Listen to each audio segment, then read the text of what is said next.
नमस्कार मित्रांनो, सायन इन्फोटेकमध्ये आपले स्वागत आहे. मित्रांनो, महाराष्ट्रातील युवक युवतींना जर्मनीमध्ये रोजगाराची संधी या संदर्भात मी एक व्हिडिओ तयार केला होता. या संदर्भात डिटेल इन्फॉर्मेशन दिली होती आणि या संबंधित ज्या विद्यार्थ्यांनी ॲप्लिकेशन केले होते आणि ॲप्लिकेशन केल्यानंतर आज काही विद्यार्थ्यांचे डॉक्युमेंट व्हेरिफिकेशन झालेले आहे आणि डॉक्युमेंट व्हेरिफिकेशनमध्ये काय एक्सपिरियन्स आलेला आहे आणि काय गरजेचं आहे. तर छत्रपती संभाजीनगर येथील जे काही जिल्हा कार्यालय आहे जिथे डॉक्युमेंट व्हेरिफिकेशन झालं, तर तिथून काही इन्फॉर्मेशन मिळालेली आहे जे की इतर जिल्ह्यामध्ये किंवा नेक्स्ट स्लॉटमध्ये जे विद्यार्थी ॲप्लिकेशन करू इच्छितात त्यांच्यासाठी हा आजचा व्हिडिओ अत्यंत महत्त्वाचा आहे की कुठल्या प्रकारची डॉक्युमेंट्स गरजेचे आहे, कुठला ॲप्लिकेशन भरून तुम्हाला घेऊन जायचं आहे, कोणकोणते डॉक्युमेंट तिथे न्यायचे आहे, कोणते ट्रेड आहे. आणखीसुद्धा बऱ्याचशा कमेंट येत आहे की माझं BSc झालं आहे, मी ॲप्लिकेशन करू शकतो का, किंवा माझं कम्प्युटरमधून IT मध्ये डिग्री झाली तर मी ॲप्लिकेशन करू शकतो का. तर या सर्वांचे जे आन्सर आहेत ते आजच्या व्हिडिओमध्ये मिळणार आहेत आणि डॉक्युमेंट व्हेरिफिकेशनसाठी काय काळजी घ्यावं लागेल आणि कुठल्या डॉक्युमेंट्स तुम्हाला आणखी सोबत घेऊन जायचे या संदर्भात व्हिडिओ ऑलरेडी बनवला होता. पण हा व्हिडिओमध्ये एक जनरल इन्फॉर्मेशन कोणते जे मेन डॉक्युमेंट आहे ते घेऊन जायचे ते सांगितलेलं आहे. आणि या संदर्भात जे 10,000 जॉब वॅकन्सी जर्मनीमध्ये आहे तो व्हिडिओ मी इथे टाकलेला आहे. या दोन्ही लिंक मी डिस्क्रिप्शन बॉक्समध्ये टाकतोय, ते तुम्ही रेफर करू शकता. आणि जे विद्यार्थी याला इलिजिबल आहेत त्यांच्यापर्यंत हा व्हिडिओ जाणं गरजेचं आहे. शेअर करा, कारण आपल्या महाराष्ट्र शासनाने ही संधी उपलब्ध करून दिलेली आहे की जर्मनीमध्ये जॉब मिळणं आणि एंट्री मिळणं हा सगळ्यात अवघड पार्ट आहे युरोपियन कंट्रीजमध्ये. आणि ही संधी आता महाराष्ट्रातल्या मराठी माणसाला चालून आलेली आहे. तर या ज्या संधीचा लाभ आपल्या विद्यार्थ्यांनी घ्यायला पाहिजे, यासाठी हा व्हिडिओ जास्तीत जास्त शेअर करा. तर चला आजच्या व्हिडिओमध्ये आपण बघूया की कुठले डॉक्युमेंट्स आणि काय काय क्रायटेरिया याच्यासाठी आहे. तर ज्या विद्यार्थ्यांनी ऑलरेडी फॉर्म भरलेला आहे, ॲप्लिकेशन ऑनलाईन भरलेलं आहे, त्यांच्यासाठी हे जे डॉक्युमेंट पडताळणी कॅम्प आहे तर त्यांच्या ज्या सूचना आहे त्या सूचना आपण इथं बघूया. ज्यांनी फॉर्म भरला नाही ते आणखीसुद्धा फॉर्म भरू शकता ऑनलाईन. ते नेक्स्ट स्लॉटमध्ये त्याचा विचार होईल. त्यांनी तो खालील मी जे सांगितलेले व्हिडिओ रेफर करा. आता ज्यांनी फॉर्म भरला आहे त्यांचं हे जिल्ह्याच्या ठिकाणी हे पडताळणी केंद्र असणार आहे. जसं छत्रपती संभाजीनगर हे तिथे असणार आहे, अमरावती, पुणे, नागपूर ह्या प्रत्येक जिल्ह्याच्या ठिकाणी डाएट ही एक संस्था असते, त्या संस्थेच्या ठिकाणी हे पडताळणी होते. तर या ज्या सूचना आहेत त्या काय आहे ते बघूया. आता सुरुवातीच्या 4 सूचना ज्या आहे की ज्या कॅन्डिडेटनी ज्या व्यवसायासाठी म्हणजे ज्या ट्रेडसाठी अर्ज भरलेला आहे त्या ट्रेडचे आवश्यक डॉक्युमेंट्स म्हणजे प्रमाणपत्र, सर्टिफिकेट आपल्याकडे आहे का याची खात्री फर्स्ट करायची आहे. आणि प्रत्येक व्यवसायासाठी म्हणजे ट्रेडसाठी आवश्यक किमान पात्रता ची जी यादी आहे ती यादी दिलेली ती आपण यादी बघूया. आणि ज्या व्यवसायासाठी पात्र ठरतो व ज्या व्यवसायासाठी अर्ज केलेला आहे त्या व्यवसायाचा प्राधान्यक्रम ठरवायचा आहे, म्हणजे प्रेफरन्स द्यायचा आहे.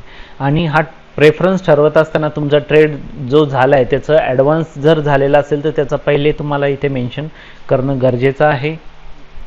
तर ही फाईल आहे की जी ट्रेड निकष इथं दिलेली आहे, याची लिंक मी डिस्क्रिप्शन बॉक्समध्ये टाकेल, तुम्ही ती फाईलसुद्धा रेफर करू शकता.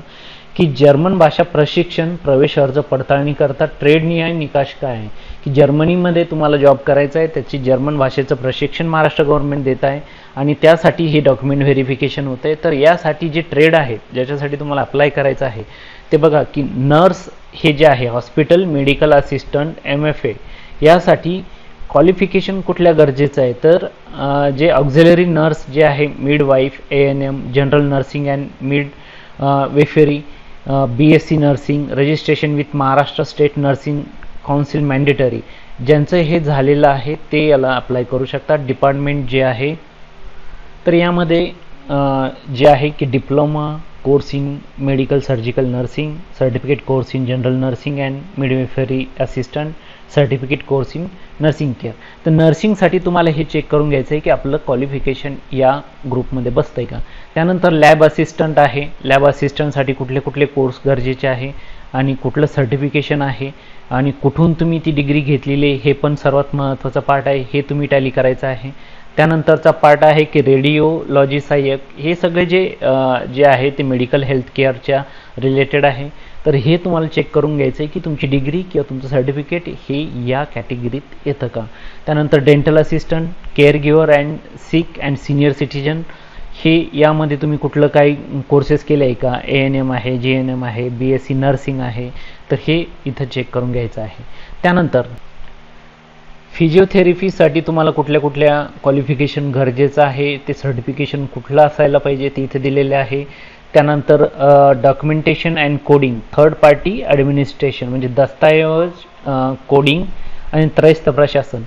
तर या सेक्शनमध्ये MCOM, BCOM with accounting as a subject, medical transcript और कोर्स MBA हेल्थ मॅनेजमेंट, म्हणजे MBA हेल्थ मॅनेजमेंटमध्ये जरी असेल तरी तुम्ही इथे ॲप्लिकेशन करू शकता. बेसिक कम्प्युटर नॉलेज आणि इतर गोष्टी याला आवश्यक आहे आणि ते जे काही डिग्री आहे ती कुठून घेतलेली आहे ते इथे तुम्हाला इथे चेक करावं लागेल.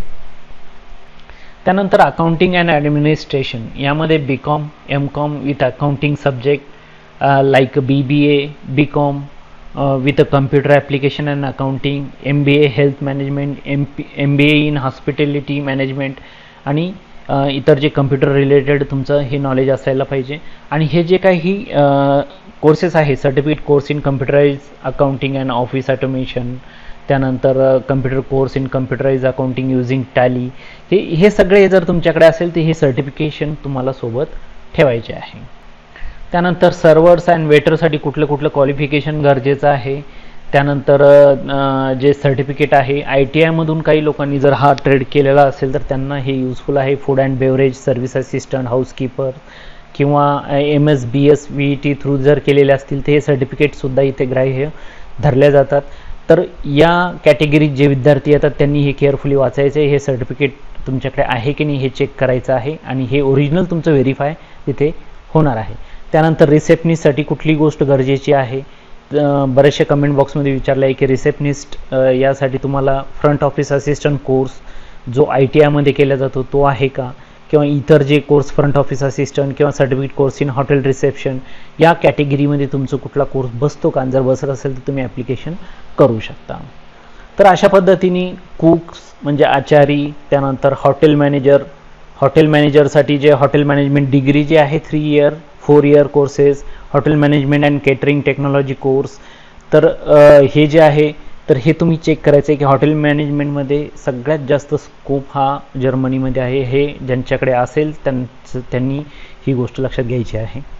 त्यानंतर अकाउंटंट, ज्या विद्यार्थ्यांचं BCOM, BBA, BCCA किंवा MCOM झालेलं असेल अकाउंटिंग सब्जेक्टमध्ये, तर ह्या अकाउंटंट पोस्टसाठी सुद्धा तुम्हाला इथे स्कोप आहे. आणि त्याच्यासोबतच इतर सर्टिफिकेशन तुमच्याकडे असेल जसे की टॅली आहे, ॲडव्हान्स टॅली आहे, तर हे सर्टिफिकेटसुद्धा तुम्ही सोबत घेऊन जायचे आहे. हाऊसकीपर्स आणि क्लीनरसाठी हा क्रायटेरिया आहे.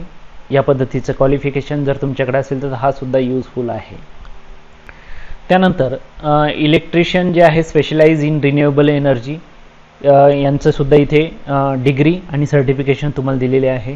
त्यानंतर हिटिंग टेक्निशियन्स आहे. त्यानंतर तुमचं पेंटर आहे, कारपेंटर आहे, ब्रिक टाईल्स लेयर आहे. तर हे प्लंबर्स ह्या वॅकन्सी जास्त मोठ्या प्रमाणात असल्यामुळे जे विद्यार्थ्यांनी हा फॉर्म भरलेला आहे तर ह्यापैकी जे सर्टिफिकेशन तुमच्याकडे असेल ते सोबत घेऊन तुम्हाला इथे जायचं आहे. तर ही लिस्ट जी आहे ही मी सपोर्टिव्ह लिस्ट ही डिस्क्रिप्शन बॉक्समध्ये टाकत आहे. हे तुम्ही रेफर करा, चेक करा आणि हे सर्व डॉक्युमेंट्स तुम्हाला इथे घेऊन जायचे आहे. आता इथे खाली या लिस्टच्या खाली पुढील प्रशिक्षण संस्थाचे कोर्स मान्यता करता येईल, म्हणजे या ज्या प्रशिक्षण संस्था आहे national skill development corporation, national skill qualification framework, Maharashtra state board of skill vocational education and training, तर यांच्यापैकी तुमच्याकडे जर कोर्सेस असतील, सर्टिफिकेशन असतील तर हे ग्राह्य धरलं जाणार आहे. तर मित्रांनो, हे जे ज्यांच्याकडे हे ट्रेड आहे, हे जे काही प्रोफेशनल कोर्सेस ज्यांच्याकडे आहेत ते या स्कीमसाठी अप्लाय करू शकता. आता आपण जे काही चेकलिस्ट त्यांनी सांगितलेली आहे त्या चेकलिस्टमध्ये नेक्स्ट पार्ट जो आहे तो की तुमचे रिसेंट फोटोग्राफ जे 2 प्रतीमध्ये तुमच्याकडे घ्यायचे, जनरली व्हाईट बॅकग्राऊंड असलेले पासपोर्ट साईजचे फोटो तुम्ही सोबत ठेवायचे आहे. त्यानंतर तुमचे जे काही अर्हता प्रमाणपत्र, जसे मी तुम्हाला सांगितले की ट्रेडच्या डिग्रीचे सर्टिफिकेट, ह्या गोष्टी तुमच्या मूळ प्रतीसह म्हणजे ओरिजिनल आणि एक झेरॉक्सची प्रत सोबत ठेवायची आहे.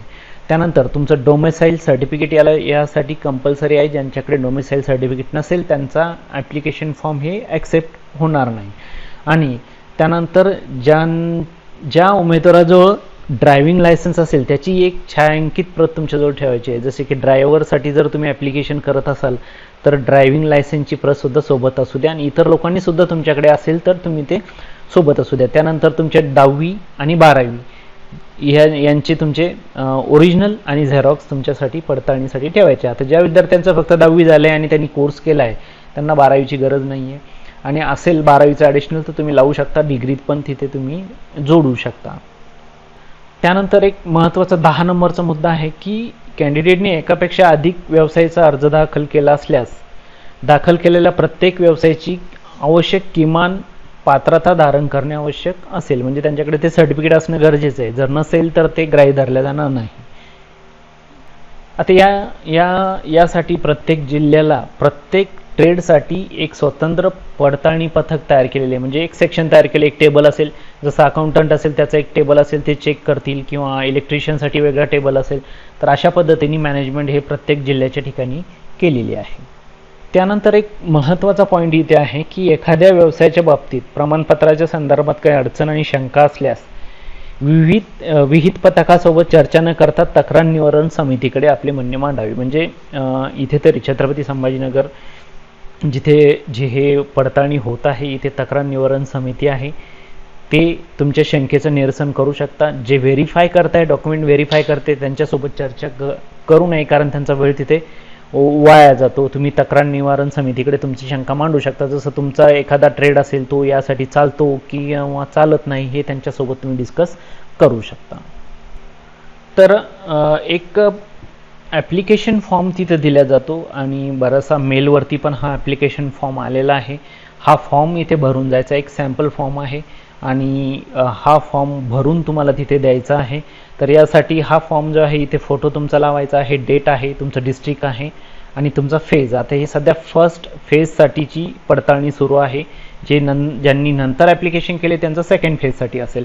पण या पद्धतीचा फॉर्म भरणं गरजेचं आहे. यामध्ये last name, first name, middle name हे तुम्हाला कॅपिटल लेटरमध्ये, त्यानंतर तुमचं डेट ऑफ बर्थ इथे भरायचे आहे, जेंडर फिल करायचं आहे, फोन नंबर अशा पद्धतीने टाकायचा आहे, ईमेल ॲड्रेस करेक्टली स्वच्छ अक्षरात सुटेबल याच्यात इथे प्रॉपरली लिहायचे. जो फॉर्म भरताना तुम्ही लिहिलेला आहे तो तुमचा करंट ॲड्रेस, त्यानंतर परमनंट ॲड्रेस जर वेगळा असेल तर तो इथे लिहायचा आहे. त्यानंतर डोमिसाईल सर्टिफिकेट असेल तर यस करायचे, नसेल तर तुमचा फॉर्म तिथे घेणारच नाही आहे. त्यामुळे डोमिसाईल सर्टिफिकेट गरजेचं आहे. त्यानंतर इथे ड्रायव्हिंग लायसन्स आहे का असेल तर त्याचा नंबर आणि डिटेल इथं भरायची आहे. त्यानंतर एज्युकेशनल क्वालिफिकेशन इथं टाकायची आहे. आणि हे टाकल्यानंतर इथं जे आहे की तुमचं हे जे आहे की ट्रेड सेक्शन इथं दिलेलं आहे. तर ट्रेड सेक्शनमध्ये तुम्ही जो काही ट्रेड आहे त्याची डिटेल इथं भरायची आहे. तर फॉर एक्झाम्पल इथे जे दिलेलं आहे की ओकेशनल क्वालिफिकेशन डिटेल, जसं की डिप्लोमा इन हॉटेल मॅनेजमेंट जसं इथे लिहिलेलं आहे, तर त्या पद्धतीने तुमची बोर्ड युनिव्हर्सिटी कुठली आहे, त्यानंतर तुमचं ॲडमिशन इयर कुठलं, पासिंग इयर कुठलं, पर्सेंटेज किती आहे, हे व्यवस्थित तुम्ही घरून इथे भरून घेऊन जाऊ शकता किंवा तिथेही डिटेल इथे भरू शकता. ही याची लिंक मी डिस्क्रिप्शन बॉक्समध्ये टाकतो, तुम्ही ती यूज करू शकता. त्यानंतर तुमचं जर्मन लँग्वेज नॉलेज ऑलरेडी, आता मॅक्सिमम विद्यार्थ्यांकडे जर्मन लँग्वेज नाही आहे, तर तुम्ही नसेल तर नो करा. असं जनरली असेल तर तुम्ही थोडंफार नॉलेज असेल तुम्ही इथे यस म्हणू शकता. आणि हे सर्टिफिकेशन लेवल आहेत याचे तुम्हाला भरायची गरज नाही, कारण त्यासाठीच तुमची स्क्रुटिनी होते. त्यानंतर खाली तुमचं जे या पद्धतीने एम्प्लॉयमेंट स्टेटस काय आहे, तुम्ही सेल्फ एम्प्लॉयड आहात का, अनएम्प्लॉयड आहात का, त्याची डिटेल इथे भरायची आहे. मग कुठल्या ऑर्गनायझेशनमध्ये तुम्ही काम करताय तर ती डिटेल इथे लिहायचं आहे. तुमचा एक्सपिरियन्स, प्रिव्हियस एक्सपिरियन्स तुम्ही टाकू शकता, तुमचा एक्सपिरियन्स जर असेल तर तो टाकता येईल. आणि त्यानंतर तुमचं इथे सिग्नेचर आणि सिग्नेचर करून डेट टाकून तुम्ही हा ॲप्लिकेशन तिथे द्यायचा आहे. तर मित्रांनो, अशा पद्धतीने तुम्हाला डॉक्युमेंट्स प्रिपेअर करून तुमच्या जिल्ह्याच्या ठिकाणी तुमचं जे काही सेंटर तुम्ही तिथे दिलेलं आहे तिथे जाऊन तुमचे डॉक्युमेंट व्हेरिफिकेशन करायचे आहे. छत्रपती संभाजीनगरचं ऑलरेडी आज डॉक्युमेंट व्हेरिफिकेशन झालेले आहे. काही जर राहिलेले असतील आणि ज्यांना मेल आलेला असेल, स्केड्यूल आलेला असेल, तर या पद्धतीने तयारी करून तुम्ही तिथे तुमची डॉक्युमेंटची पडताळणी करायची आहे. आणि ज्या विद्यार्थ्यांनी आणखी फॉर्म भरलेला नाही परंतु ज्यांच्याकडचं क्वालिफिकेशन आहे आणि ज्यांना जर्मनीमध्ये जाण्याची इच्छा आहे अशांनी हा व्हिडिओ जो डिटेल व्हिडिओ प्रेफर करा. आणि याच्या व्यतिरिक्तही जर आपली काही अडचण असेल तर कमेंट बॉक्समध्ये टाकायला विसरू नका. इंस्टाग्रामवरती तुम्ही फॉलो करू शकता, तिथे सुद्धा क्वेश्चन मला विचारू शकता. हा व्हिडिओ गरजू विद्यार्थ्यांपर्यंत शेअर करा. चॅनलवरती नवीन असाल तर चॅनल सबस्क्राईब करा, बेल आयकन प्रेस करा म्हणजे नवीन नोटिफिकेशन आपल्यापर्यंत येईल. हा व्हिडिओ बघितल्याबद्दल आपल्या सर्वांचे मनपूर्वक आभार. Thank you very much.